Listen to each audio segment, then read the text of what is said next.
Now, welcome to the Jack Dawhra Show. Today, we have with us Hannah, and she creates absolutely amazing content, sharing about when people share the wrong content, either the wrong content or the kind of content that feels like it's easy doing and closing these properties while it actually isn't. So we're going to debunk some of that. We're going to dissect, dig deeper into some of these deals. We're going to look at when people share about this stuff, they make it look easy, and it actually isn't. At the same time, we will show, I think, as content creators, Hannah, hey, I'm gonna dig deeper into this right away. As content creators, we make these pieces of content, right? We make a video that might be only 60 seconds, or we might make a video that could be 5 or 10 minutes, sometimes longer pieces. And when people listen to them, it's one thing me sharing or you sharing a certain deal, but because we're sharing it in a small piece of content, it perceptively comes out easy, I feel, irrespective of what we say. I mean, I try and say in my videos, for example, when I make my videos, I always say it's simple, but not easy. Okay? What are your thoughts? Absolutely. I think as content creators and property professionals, it's really important to not mislead and have content that is um, making it sound more simple than it actually is. When we're doing property, if it was easy, everybody would be doing it. Property is not simple and there's a lot of moving pieces. I think as a content creator, it's important to have that integrity to be honest about the challenges around property as well as the positives, because it's a balancing act. When you're putting out content that is somewhat um, deceptive, um, people will automatically think that's accurate, especially when it's coming from a creator that has a big following. And if they base their idea of property basing on not necessarily saying false information, but information that's not actually 100% accurate, Accurately, yeah. then they will be disappointed when they can't achieve what they were led to believe is possible. So it's about keeping that balancing act. Yes, property is very profitable, but we need to be transparent with numbers, with expectations, and what is possible and what isn't. That is true, Hannah. Okay, let me share this with everyone so people start to see through this. Right? I remember, in fact, I watched this video a long time ago of one of the creators, but at the same time, the same creator, and we can't name names, the same creator, you go to his training program, is going to charge you £1,000 a day. Right? They'll give you a 3 days training for £3,000. They'll charge you. In fact, I remember one of the women that I spoke with, she had paid this particular person £56,000 in trainings. And the worst bit is she had not even closed a single deal. Okay. And I said to her, I said, what a lot of people miss is that the content and the context is different, which means the context this guy applied their experience in, which is the content, was different from yours. At the same time, this particular person is probably coming from or has trained really, really well in persuasion skills, okay, which you may or may not have, which is what the most of the people that I come across, they haven't. They've not worked in a sales environment. They've not worked in a leadership space. They just do not have the persuasion skills to get yeses from landlords or agents and so on and so forth, or from, for that matter, investors. So one thing that may feel like easy to one person may also feel harder to another person just because they haven't practiced enough. At the same time, you take the same piece of content, for example, and I share this a lot. Closing deals, tough. Dealing with a tradesman, tough. Dealing with a builder, tough. Dealing with any stakeholder in your business, tough. Unless you don't know or have led a team in the past and have had leadership trainings. If you think a builder is going to run away with money, normal. If a tradesman is going to leave half of the work in the middle, normal. I had in one case a cable operator turn up to my hotel, agree a price in writing, and eventually he didn't do the work in full, what was agreed. And he said, no, I didn't agree that. So there was some ambiguity there. And I said, oh, you know what? I'll come back and complete the work. When he came back, guess what he did? Forget about completing the work. He pulled out all the work that he had done, pulled out all the cable wires, and took it away. He made it worse for us than what it was when we gave him the property.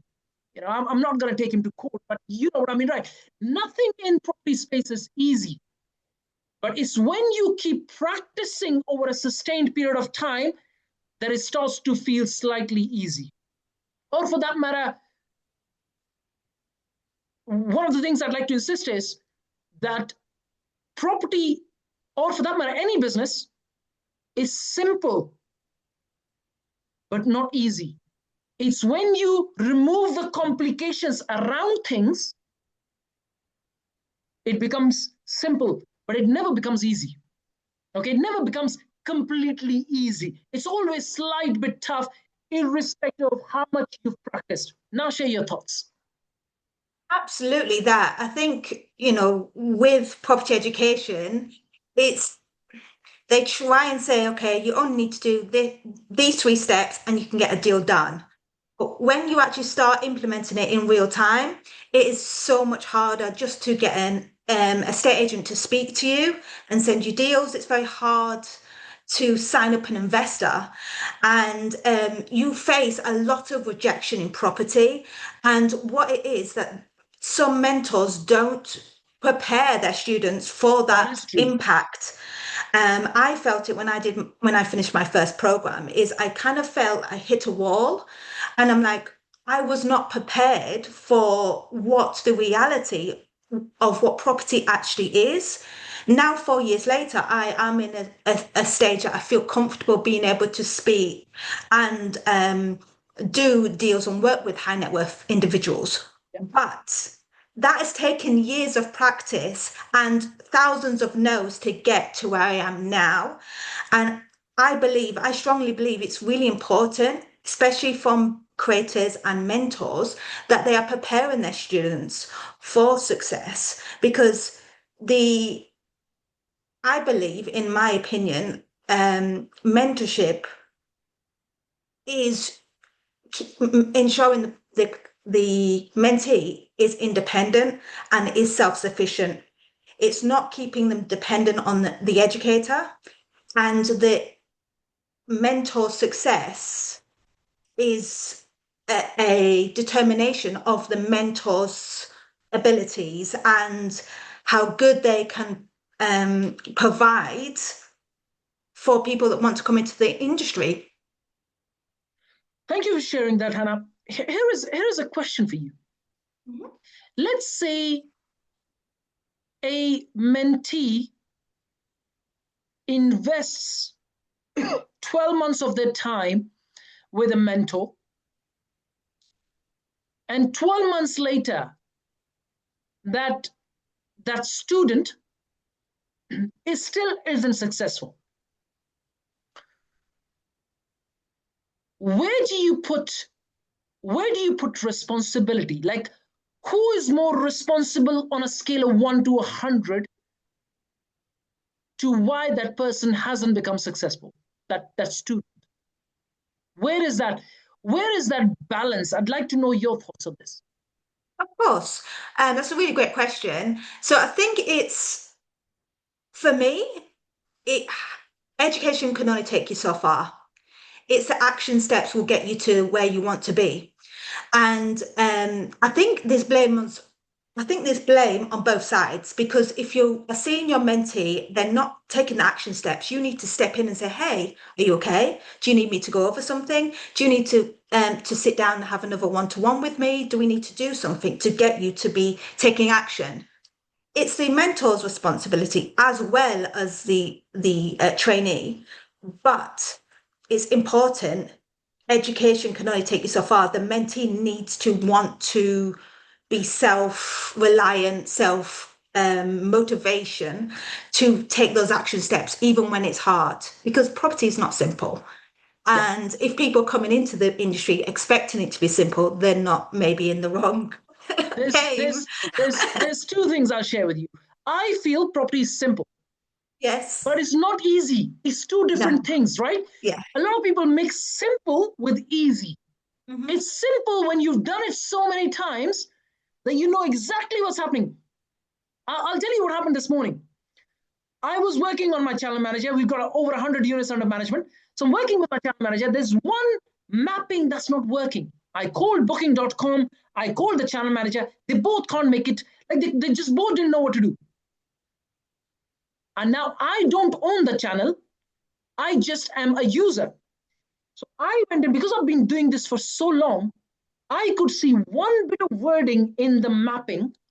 And I said to my virtual assistant, I said, this is the bit that's not working. I said to him, I said, let's delete this bit, call the channel manager back again, and then see if it works or not. And guess what? It worked. Even the channel manager people who own the channel didn't know why it wasn't working. And the reason I was able to pick it up purely because I've done it so many times that it has become simple for me. Yeah. Not easy. The reason not easy is because I had to go through multiple functionalities to find out which one it is in the first place. Now that's just a metaphorical, just an example, an anecdote for you. Okay, but I feel property is not easy but simple. But don't connect the It's two. They're two different things. At the same absolutely. time, at the same time, my observation is, and I've been doing this for 23 years now. Okay, my observation is the only people who do not become successful in property are they have two traits. One, not take enough action. And second is they don't optimize, as in optimize their pitch, optimize their approach. They don't keep learning from rejections. They give up too quickly. Just two, not enough action and not optimizing enough. That is all. I do not know of anyone or any reason whatsoever one cannot be successful in property. If you, let's say, jump on a call and you got to know, did you put the phone down and write down what the rejection was? And how are you going to deal with the rejection on the next call? Did you do that? Did you call enough people? Because a lot of people get this wrong. We have a network of 50,000 people. Okay, in fact, one of the largest in the country, especially the WhatsApp community that we have. The conversion rate is so small that if I was to tell someone, they'd be like, how is that even possible? But guess what? That is the industry. That is where the industry is heading. You approach 1,000 people, you'd be lucky if you get about 10 of them say yes to you. That's less than 1%. Okay? And that's what a lot of people don't get right. They think, okay, I'm going to make 30 calls and I should get a yes. No, it's not going to happen. You are going to approach the same agent, the same landlord, well over 100 times before they give you a yes. That's something a lot of people don't get wrong. Do share your thoughts. Absolutely. I believe property is simple, but when you're at its core, property is a numbers-based calculation and a people business. If you can get the numbers and the people right, um, you're and you can take action, of course, you Yeah. are absolutely have the skill set to be successful in property. Yes. It's about analyzing your systems, your processes. In the beginning, I still do now. I record my calls. I listen back to them how I could have improved that call and tweak it for the next time. I'm still learning as a property professional. And if you can't admit to that, then maybe you're not the kind of right person, That because is true. that is not everybody will know everything in property. The property space is so wide, Right. and it's having that integrity and that moral compass to keep you moving forward in a respectful manner. um, you do need to do volume. You're not just going to get your first deal done straight away. It takes time. For me, I did my first deal in 2 weeks, but that is an exception. That's the exception to the rule, not the norm. Yeah. Normally, it can take anything between a year plus to do a first deal. And you need to be putting in the reps. You need to be calling the agents. You need to speak to sellers. You need to be speaking to investors. You need to be keep on taking that action steps to move yourself forward, even when you're not seeing Results. results. Yeah. That is true, Hannah. Again, when I was following your channel, and I know you've kind of deleted it for some reasons. Uh, the problem that a lot of people face is, and there's actually a theory behind it. I'm trying to remember the name of the theory, where one person who's skilled tends to think that a task that's given to another person is likely going to be easy purely because that person is experienced, while the other person who's not as skilled uh, would normally tend to.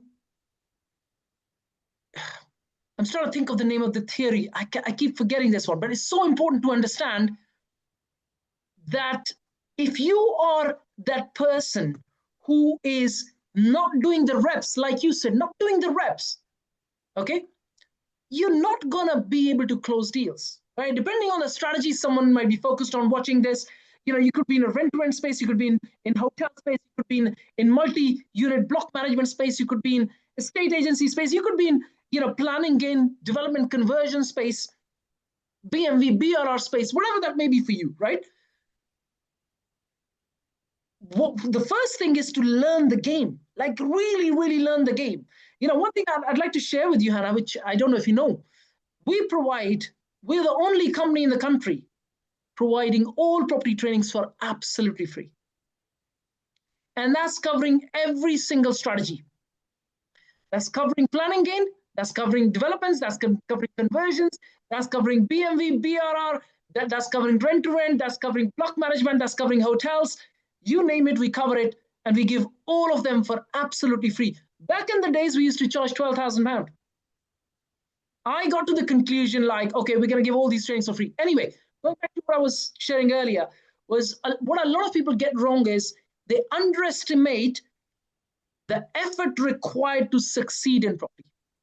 And not by a little bit margin, but a massive margin. Massive margin. Like they think they're going to make 1,000 calls and they're going to become very successful. It doesn't work like that. I remember I was raising money. Last time when I was raising money, I raised £250,000. I probably pitched to well over 40 people.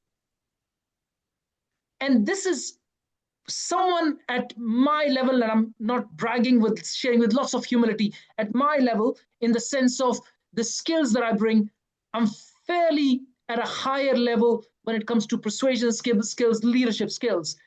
But at the same time, it took 40 pitches to raise £250,000. Okay, and this is me first going and finding those 40 people who are sitting on cash money, to be able to get to a point where about 3 people gave me the money. Okay, so if you're starting new, it's going to take you 400 people before you get at least 2 or 3 to say yes. Share your Absolutely. thoughts. Absolutely. First, it's incredible that what you've set up, the training, that's incredible. A lot of people, that's uncommon in the industry. It is. Um, in regards to people expecting it to be simple, you can get up to, financial freedom in 60 days and so on. I think there's got to be some kind of accountability on the educating side because Regulation, yes. they are they are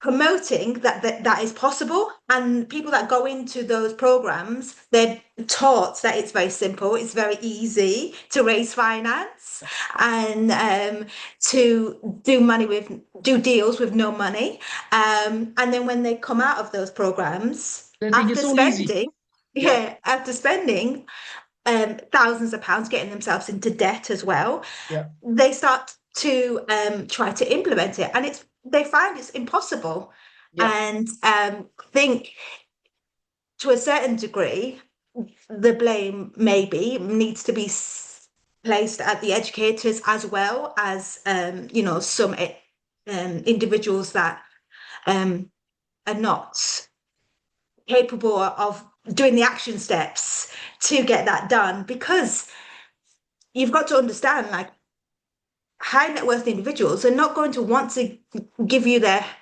income, their money, if you've got no body of experience. work, there's no credibility, there's no experience, you're completely brand new. It's I find it, even as a professional, as an award-winning investor, I struggle sometimes to raise finance. It isn't simple, and I think with creators out there, I wish there was a little bit well-rounded with the positives and the And the challenges with negatives, yes, raising I agree with that. Yes, finance. I agree with that. Here is something for those who are watching this, right? If you want to succeed in property, right, whatever you're perceiving as the kind of effort it's going to take you to be successful, multiply that by 10. Multiply that by 10. And now, if your mind is now thinking, oh, I am capable of putting in 10x the effort and I'm going to be successful, it's not impossible. It's just that you need to be prepared to put in the effort, as in putting in the hours, putting in the reps, like calling. One of the things I learned a very long time ago from Jim Rohn is, how many calls do I make before I make my first big deal? How many calls? As many as it takes. How many reps do I do before I have this amazing muscle? As many as it takes. It's not about you counting you made 1,000 calls. It's as many as it takes to raise that money that you need, to be able to get a yes from that landlord, to be able to get a yes from that estate agent. How many times do I meet estate agents before I build enough rapport that they give me the deals rather than someone else? As many meetings as it takes. It's not about sitting there and counting, oh, I did 8 hours today. Okay? In my early 20s, for those of you who are watching this, I have worked 72 hours straight in my office and didn't come back home. I normally do about 16 to 18 hours days for like 2 decades. 2 decades, right? Before being able to get to a point where it now feels that it's a bit more simpler to close deals. Not easy, simpler, because of the reps, because of the repetitions, because of the number of calls, because of the number of people I've spoken with, because of the number of people I've dealt with, because of the number of the size of the community we've grown. And all of this is just complete reps, guys. This is just pure common sense. But at the same time, my observation is that literally just two reasons. People just don't put enough effort, don't take enough action, and they just don't optimize enough. A lot of people just come to me and say, well, I'm not closing deals. I've tried my best. And when you listen to their pitch, it's just a crappy pitch. What are you pitching? Have you listened to your words? Have you seen your body language? Like, just nothing there. At the same time, if you're pitching for money to an investor, they're looking for more credibility, they're looking for experience, and you don't have that experience. You might say, well, where do I get that experience? Work with a mentor that can actually use their experience in your favor to help you raise money. And they back you up with that deal to make sure that you don't lose money, and that you don't you're not in a negative spiral or a downward spiral in terms of that investment. Use your investors' credibility, use your mentors' credibility. Okay. But that's how you got to do it. You just doing enough reps. Like, and what is that number? That all depends on how much you practice. The person who practiced the most pleased less in war is a good saying, right? Which means the more you practice now, the less rejections you will get on ground. It's just people don't not practice enough, Hannah.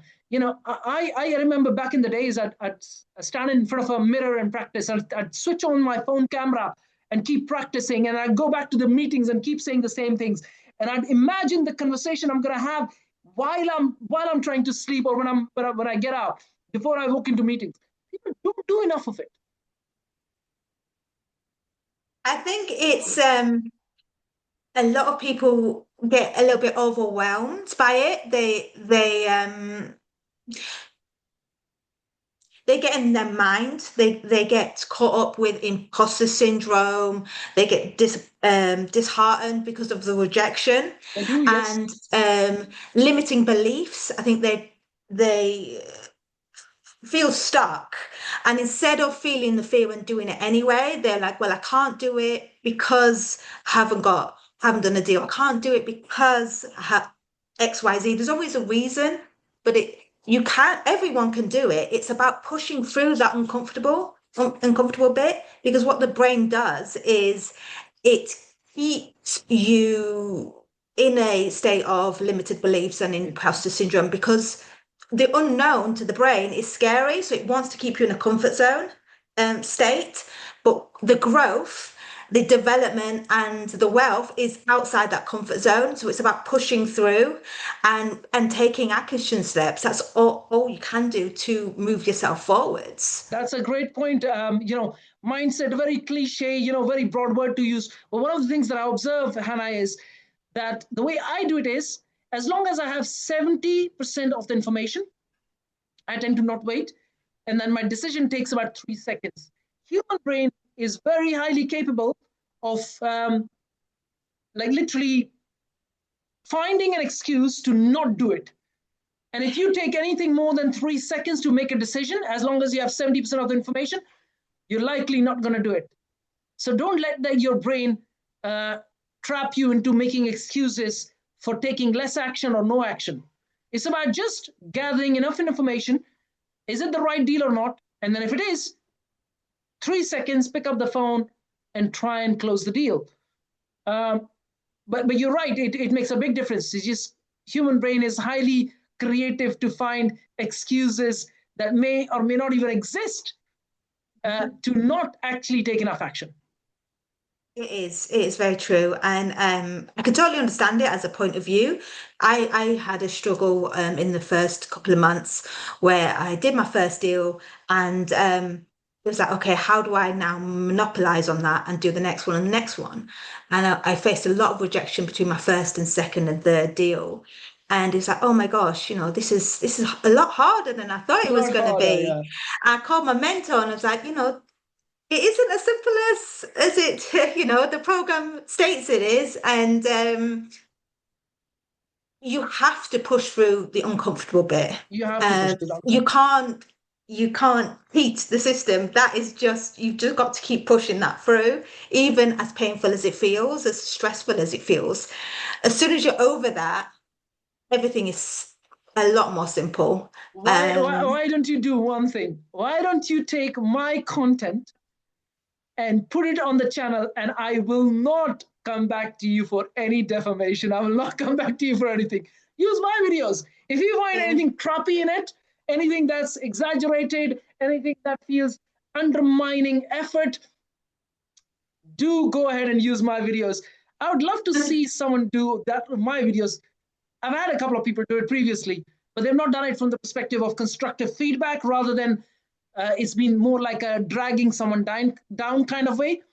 But Mhm. I'd love to see someone doing stuff like that to my videos, just to see where we may be overlooking, as in I may be overlooking something while sharing a deal or sharing something about something, and be able to see that from a different perspective. Yeah, definitely. I'm more than happy to take a look.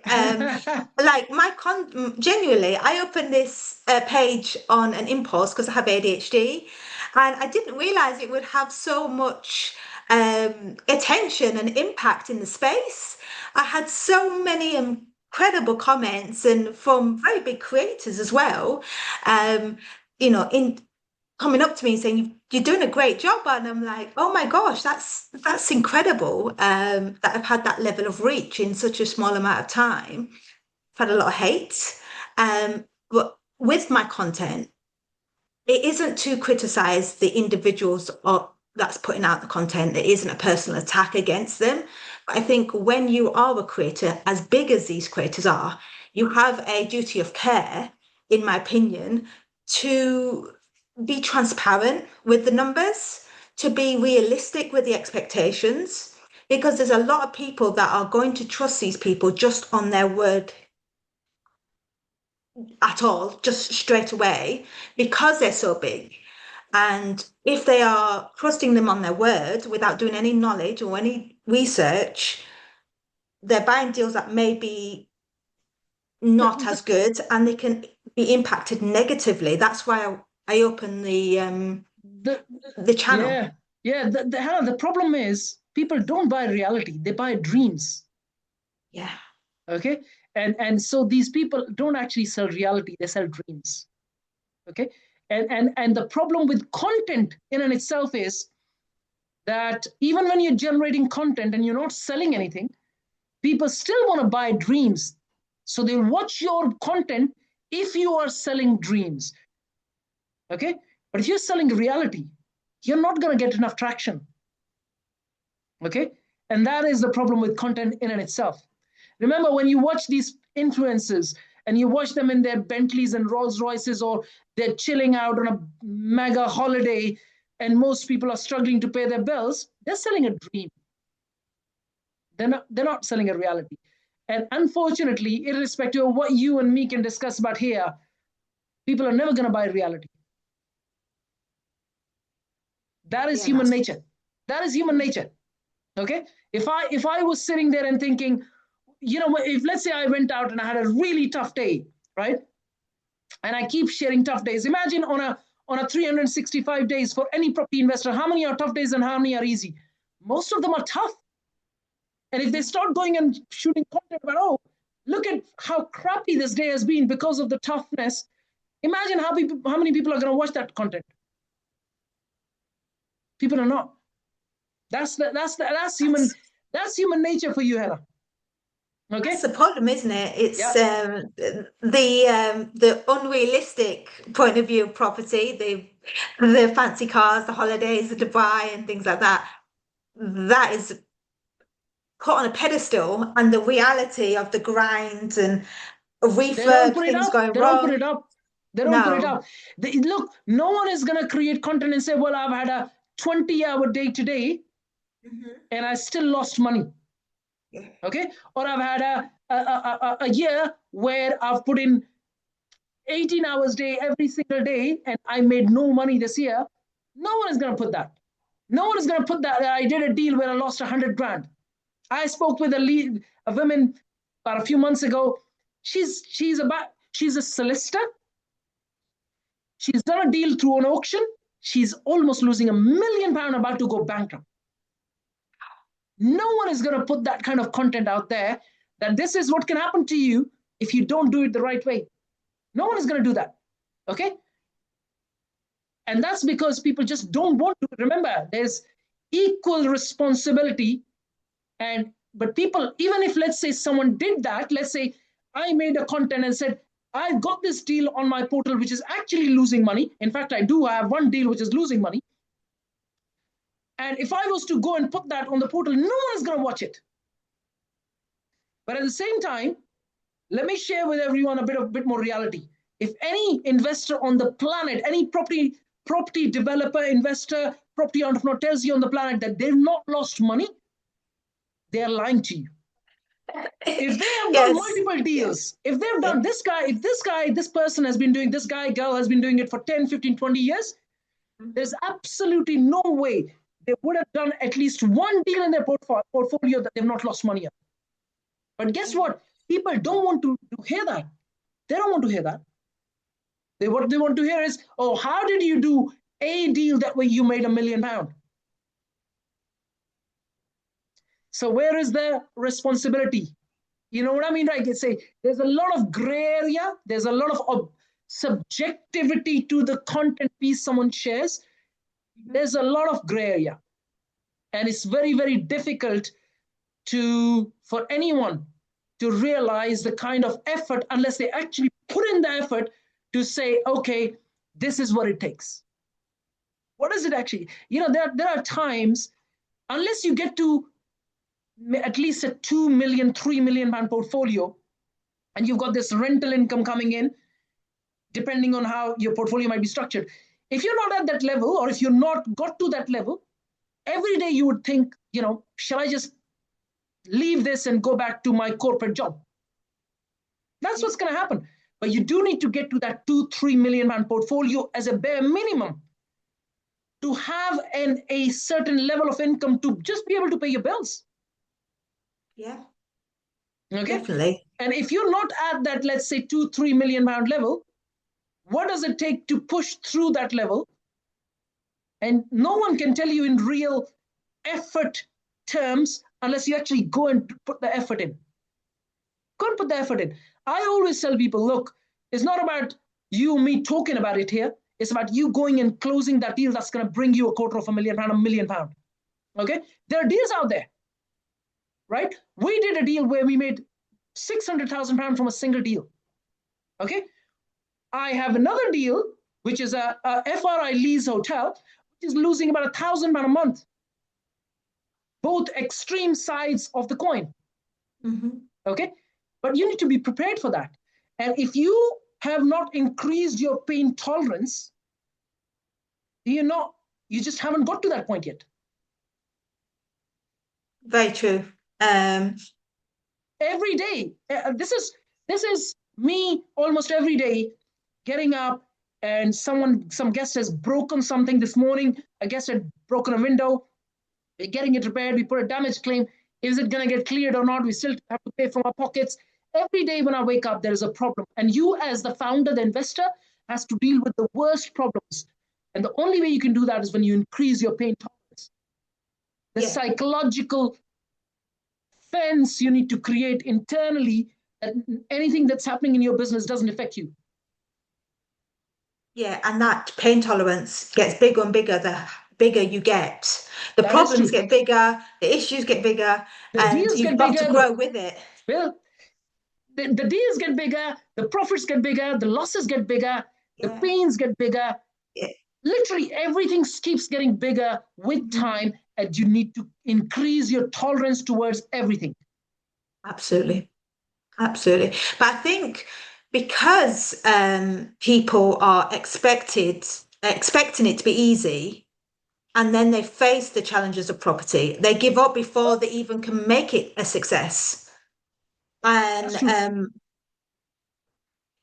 yes, it's the person's, they're responsible for their own success after they've done the education.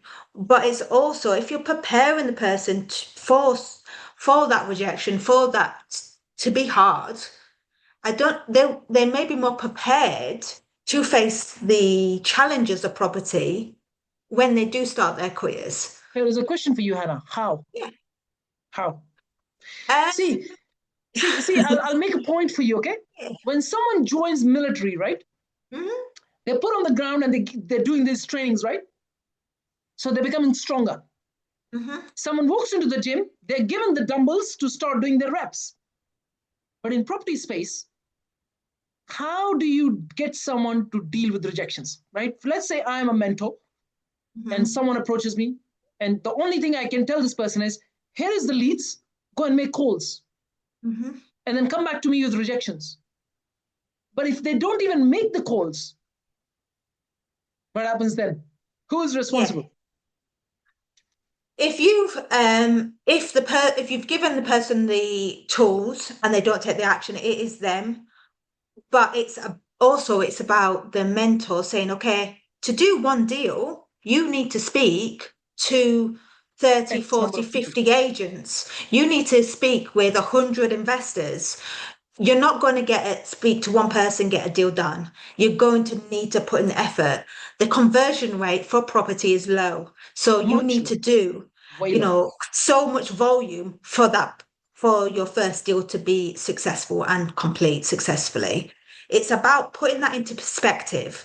When you're saying, when I went through my program, as an ADHDer, I was one of 300 people. And, my mentor is a big provider in Leeds. And they were like, okay, well, all you need to do is find a deal on Rightmove, find a motivated seller, and then find an investor and pair them two up. And what The they don't tell reality you, of that is a completely different matter, and it is so hard as a property beginner to find a deal that works and for then match the investment. timing of the investor with the The money. timing, it takes. There's a lot more moving pieces in that transaction that Right. wasn't brought up when it was first relayed to me, and it isn't an insult against the education provider anyway. But Well, it's we've like, not taken names. We've not taken no, names, so you can no, insult them. It's no problem. no, no, there's no shade to anyone, but it's just my opinion. It really is. If if I was told it's gonna take 100 calls, if it's gonna to find one deal, if I was told I was going to be 150, 200 investor calls to get your first deal done, I would have been in a hell of a better mental state, prepared to go out and do that. But because I wasn't, it was explained very simply. It was a hard hit and impact. I'm like, oh my God, this is very complex. It is, yeah. And there's a high percentage of people going into education, spending thousands on education and not actually making money in property. That is true. That is true. And every one of those people wanted to make property work. And it's a lot of people got into debt to do property. So they've got the education and the debt, but no deals, no That's income. And it's harmful, I think, to a certain degree, because these people are already maybe potentially vulnerable or in a difficult position, want to change their lives. They've trusted you as a mentor, and now they're maybe potentially worse off because they're in debt. that's true. Um, and it's property education is very important, but it's important as a mentor to support people to be successful in the property space and preparing them for the challenges they're going to face. I agree with that. Right. This was an absolutely amazing session. Um, Make sure wherever you're watching this from to subscribe to our channel and share it with your loved ones so they're a lot more prepared when it comes to property investment.